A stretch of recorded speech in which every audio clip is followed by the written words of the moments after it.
Forget the pastel nostalgia and blockbuster reruns. The 1980s sci-fi TV scene was an unhinged, glow-in-the-dark experiment where wild ideas crashed harder than any spaceship. These weren't just shows, they were fever dreams masquerading as primetime entertainment.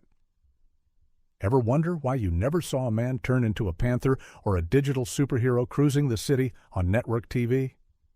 Strap in, because we're about to travel deep into the weirdest corners of 80s science fiction, and you won't believe what got left behind. Ottoman 1983 to 84. Picture this. It's 1983. Computer graphics are barely out of the Pong era, yet TV creators decide it's time for a digital crime fighter to leap out of the mainframe and onto the city streets.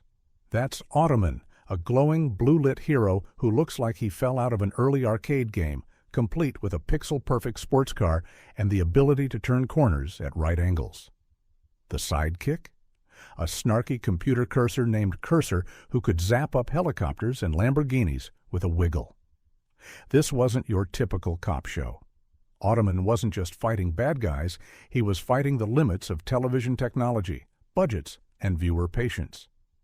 The special effects looked mind-blowing for a week or two, but costs exploded faster than Cursor's conjured vehicles. The writing was a mad cocktail, equal parts buddy cop parody, Saturday morning cartoon, and awkward early attempts at computer humor. Was it supposed to be funny? Serious?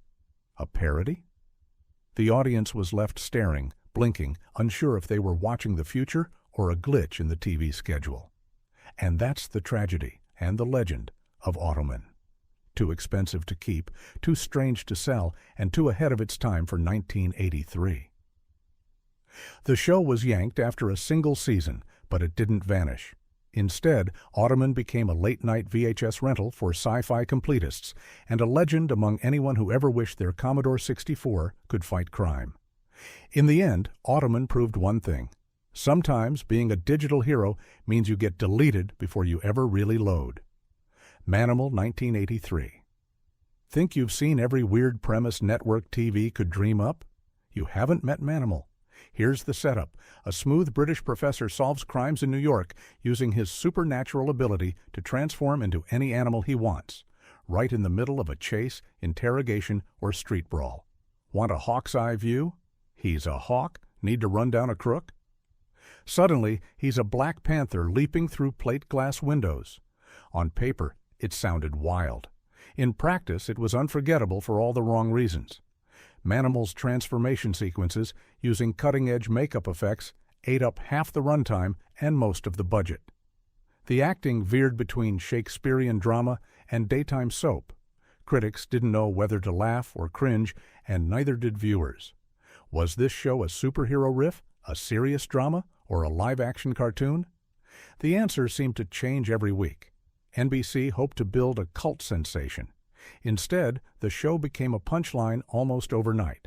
Mainstream America didn't tune in, but those who did were treated to 8 episodes of pure, unfiltered weirdness, each one a surreal reminder that sometimes the strangest animals in TV aren't even on the screen. Today, Manimal survives in rerun limbo and meme territory, remembered by those who love their sci-fi bizarre and their special effects gloriously over the top. Otherworld 1985.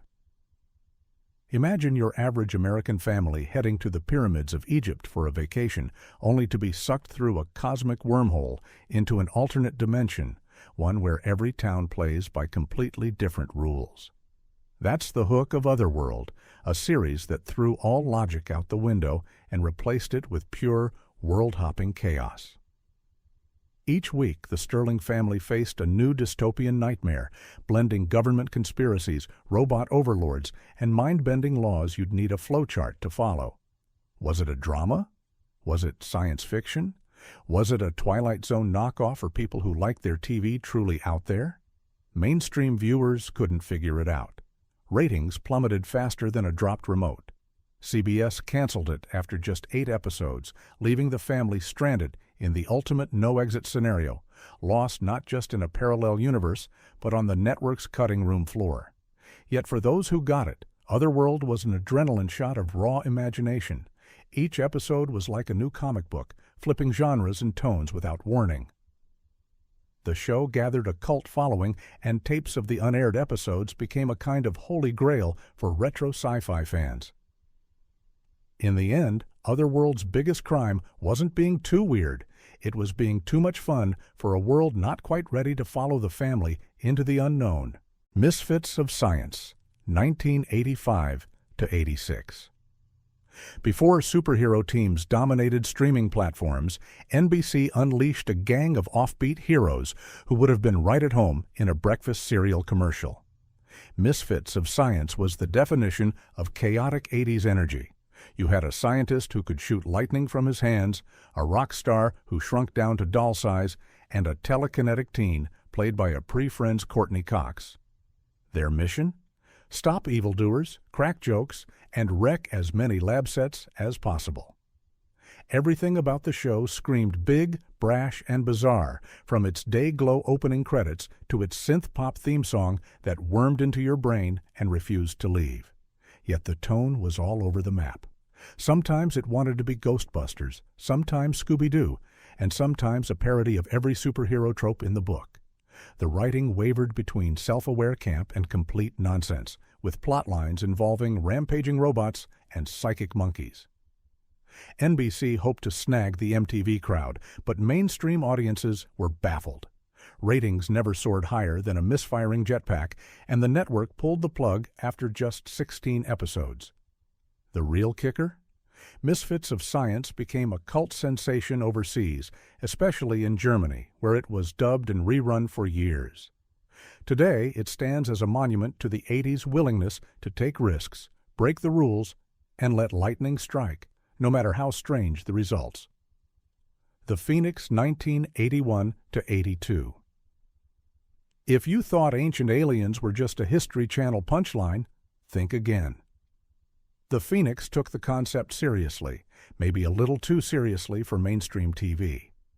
The star was a mystical being awakened from a centuries-long sleep in a Peruvian tomb, sent on a quest through modern America to find his lost companion. He could heal wounds, see the future, and meditate his way out of just about any jam, all while sporting an outfit that looked like it was made from leftover disco costumes. The show played it straight, mixing science fiction with a dash of supernatural mystery. The hero's powers were never fully explained, and his adventures bounced from heartwarming to head-scratching. Was the Phoenix supposed to be an action hero or a spiritual guide? A BC couldn't decide, and neither could the viewers. After 5 episodes, the network quietly pulled the series from the schedule, and it faded into the background noise of forgotten TV. Still, the Phoenix wasn't a total loss.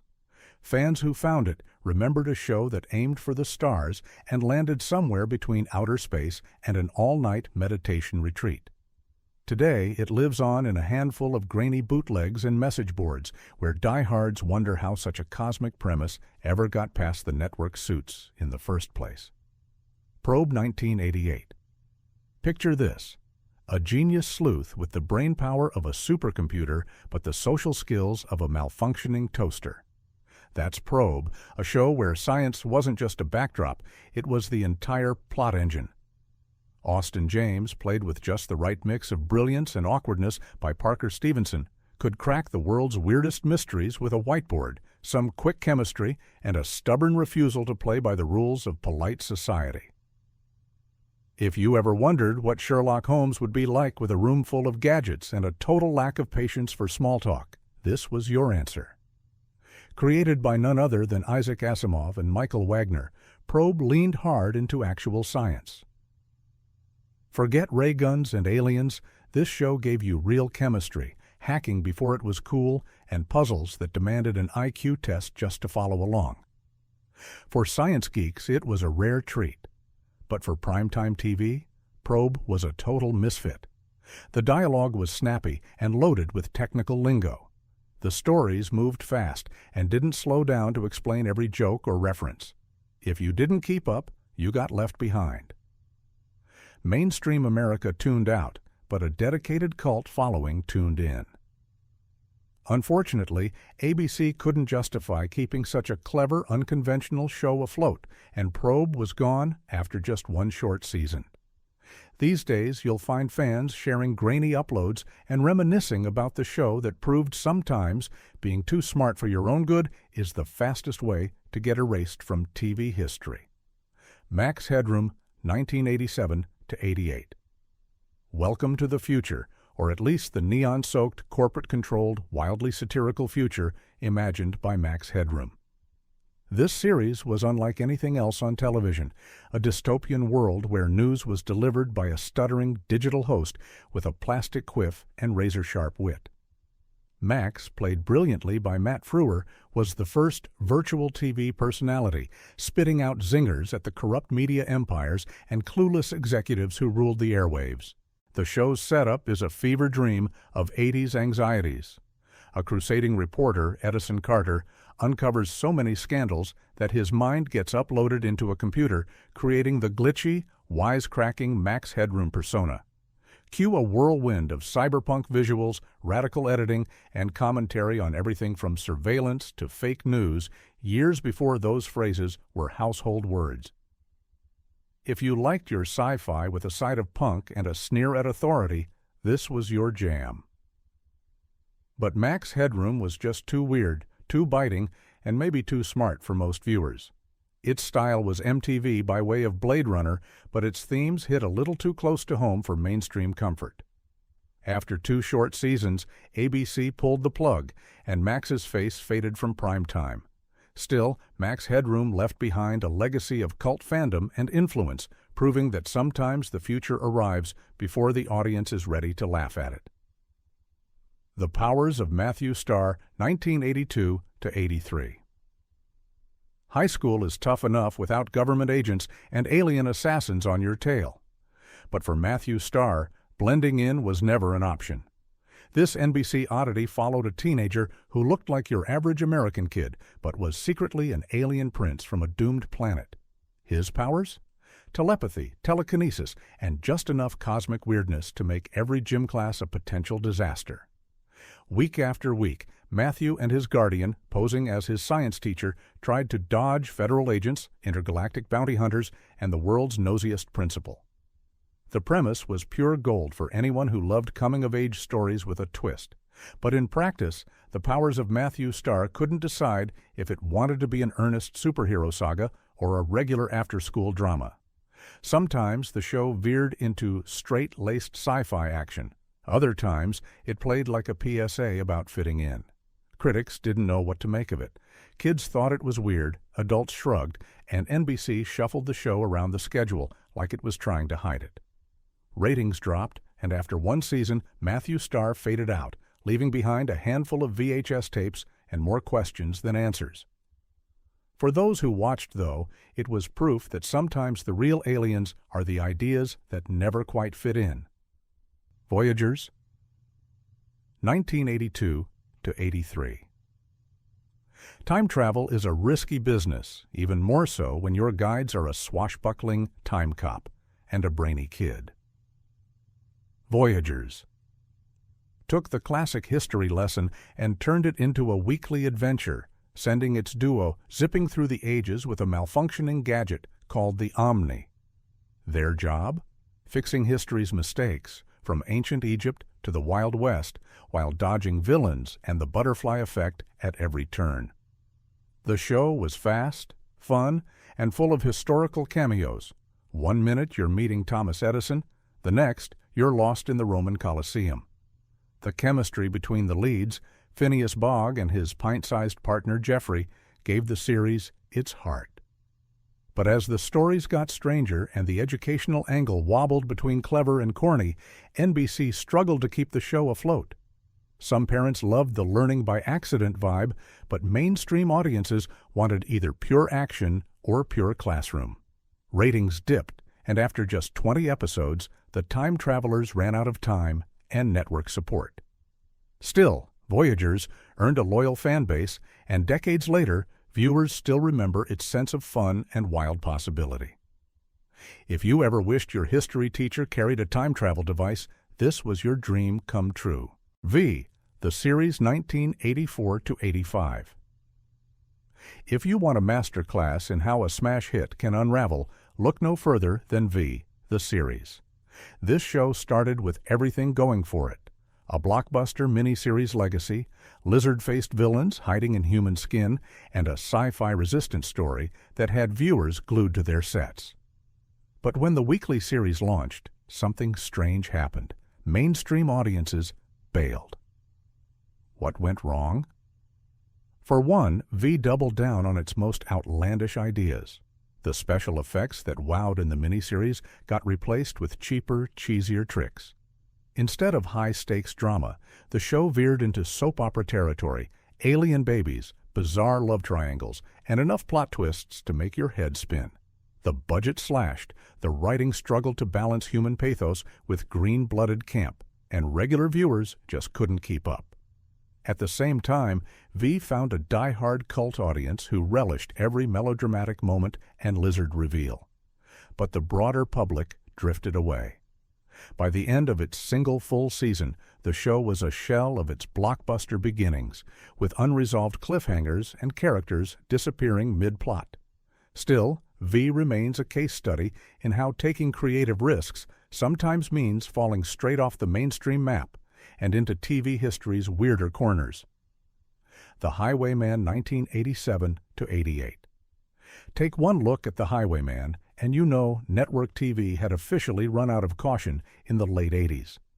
This fever dream of a series starred a helmeted loner patrolling the future American highways in a black, chrome-plated semi-truck loaded with sci-fi tech. The cab? It doubled as a helicopter. The villains? Ranged from Mad Max-style raiders to government conspirators and even a cyborg or two. It should have been a smash with anyone who ever mashed toy trucks and action figures together as a kid. But The Highwayman was a wild mismatch of tones. One week it was dystopian noir, the next it was straight-up comic book camp. The plot spiraled into the bizarre, and the logic often took a backseat to explosions. Mainstream audiences just couldn't figure out what they were watching, and after 9 episodes, NBC yanked the cord. Still, The Highwayman achieved cult status among the kids and night owls who caught its few late-night reruns. For them, it's a gleaming memory of a time when TV wasn't afraid to look totally ridiculous in pursuit of something new. Today, it's a classic example of how the 80s made even the wildest, shiniest dreams crash and burn when the world wasn't ready. Alien Nation 1989 to 90. What if America's next big immigrant population was actually from another planet? Alien Nation wasn't afraid to ask and answer with a buddy cop series where hard-nosed LA detectives partnered up with newcomers, the latest arrivals from a crashed alien ship. The setup was clever, mixing social satire with sci-fi weirdness, and each week tackled everything from racism and addiction to the anxieties of fitting in, only the neighbors just happened to have spots on their heads. This was groundbreaking TV that put real-world issues under a new, blue-skinned microscope. But Fox executives couldn't quite figure out what to do with it. Was it a police drama, a comedy, or a sci-fi epic?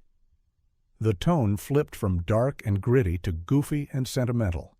Viewers couldn't pin it down, and ratings slipped. After just one season, Alien Nation was gone from the weekly schedule. But the story didn't end there. Loyal fans rallied for years, eventually getting a series of made-for-TV movies to wrap up the story. Today, Alien Nation is remembered as a bold experiment that stumbled not because it was bad, but because it dared to be different, challenging its audience to think harder than most shows dared. Sledgehammer, 1986 to 88. How do you parody the cop show when the whole genre's already gone off the rails? You double down and make it even stranger. Sledgehammer was equal parts police spoof, cartoon violence, and dystopian near future, where the city was always on the edge of total chaos, and the lead detective solved problems by blowing them up. David Rash's deadpan delivery as Sledge, a trigger-happy, clueless lawman, made the show an underground hit with fans of the absurd. But Sledgehammer wasn't just a comedy. It was loaded with oddball sci-fi touches, robot villains, futuristic gadgets, and enough genre send-ups to fill a film festival. One episode even ended with the world literally blowing up, only to return the next week like nothing happened. Mainstream viewers didn't always get the joke, and the show never broke into the big ratings leagues. But for those in the know, Sledgehammer became a late-night cult favorite, a love letter to both the best and worst of TV cop tropes. Its legacy? Sometimes being weird is the only way to stay sane in a world that takes itself way too seriously. Blue Thunder, 1984. Take a blockbuster movie about a futuristic weaponized helicopter and spin it into a weekly TV series. What could go wrong? Blue Thunder had all the right parts: a high-tech chopper bristling with gadgets, a team of wisecracking pilots, and enough urban mayhem to fill every Thursday night. But what worked in a 2-hour movie didn't translate easily to the small screen. For one, the show landed right in the shadow of Airwolf, another 80s helicopter series that had already cornered the market on airborne heroics. Blue Thunder tried to up the ante with outlandish villains and wild aerial stunts, but it couldn't shake the feeling of being a second-string copy. The writing alternated between cartoonish action and serious, almost preachy drama, confusing anyone who just wanted to see stuff blow up. ABC gave it a prime slot, but the audience never arrived. After just 11 episodes, Blue Thunder disappeared, another casualty of the 80s arms race for TV sci-fi dominance. Still, for the handful of fans who tuned in, Blue Thunder is proof that sometimes even the best hardware can't save you if the world's already flying off in a different direction. Captain Power and the Soldiers of the Future, 1987-88. In a world ruled by evil machines, who can save humanity?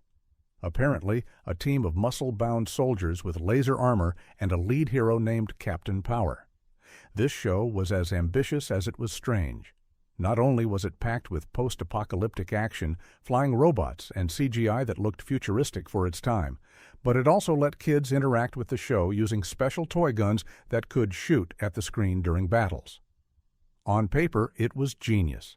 In practice, it was an uncanny mix of grim war stories, heavy themes, and wild merchandising. Episodes killed off beloved characters and tackled surprisingly dark topics, making parents nervous and confusing the Saturday morning crowd. The toy makers loved it, but mainstream audiences didn't know what to do with a show that was both for kids and absolutely not for kids. After one wild season, Captain Power powered down, leaving behind a trail of discarded toys and a reputation as one of the most bonkers TV experiments of the decade. 18, Small Wonder, 1985-89. Ever want a sitcom about a suburban family raising a robot girl who speaks in monotone, lifts refrigerators, and learns human feelings one lesson at a time? Of course not, but that didn't stop Small Wonder from invading American TV for 4 full seasons. The star was Vicky, a voice input child identicant, who spent each week hiding her robot powers from nosy neighbors while navigating the world of spelling bees, bullies, and very 80s moral lessons. The writing was a sugar rush of corny jokes, slapstick, and laugh-track weirdness. Vicky's stilted delivery, mechanical movements, and bizarre superpowers gave the whole show a Twilight Zone vibe, except nobody ever acknowledged how deeply unsettling it was to have a robot child hiding in plain sight. Critics panned it, adults cringed, but kids kept watching. Somehow, Small Wonder became a hit in syndication, living on in reruns and internet legend as one of the strangest family comedies ever made. If you ever needed proof that the 80s were willing to put anything on TV, just remember the little robot girl in the pink dress, keeping her batteries charged and her secrets safe. So after all those wild rides, neon disasters, and digital dreams, do you still think 80s TV was just safe reruns and recycled heroes? The truth is, the weirdest sci-fi shows didn't just break the rules, they rewrote them and dared anyone to keep up. Which series did you wish had survived? Which one blew your mind with its sheer madness? Drop your pick in the comments, hit subscribe for more Lost Legends, and share this with anyone who thinks TV was never this strange. The next trip into TV's forgotten corners could be just one click away.